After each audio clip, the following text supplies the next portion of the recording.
The craziest thing about this whole XRP thing is that it was all planned from the very beginning. When you know how the government and the powers that be play the game, you can't get played, and you understand what their next move is. XRP has already been positioned for where the next liquidity crisis is going to hit next.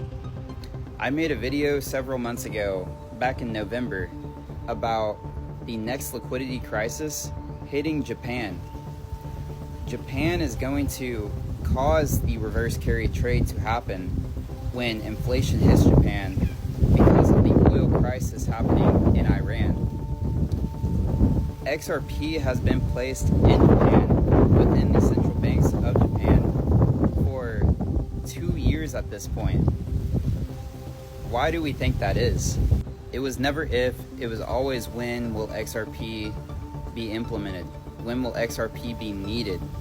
Because XRP's use case is how broken the system is. So the more broken it becomes, the more they need XRP. Also, the geopolitics had to be scripted in the correct way for this whole XRP thing to be needed.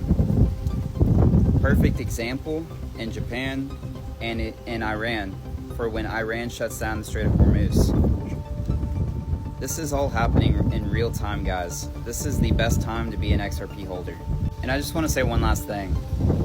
I never like to see innocent lives being taken. It's sad. It's sad that the governments and the powers that be never let a good crisis go to waste. They're always going to inflict the most amount of pain in situations like this.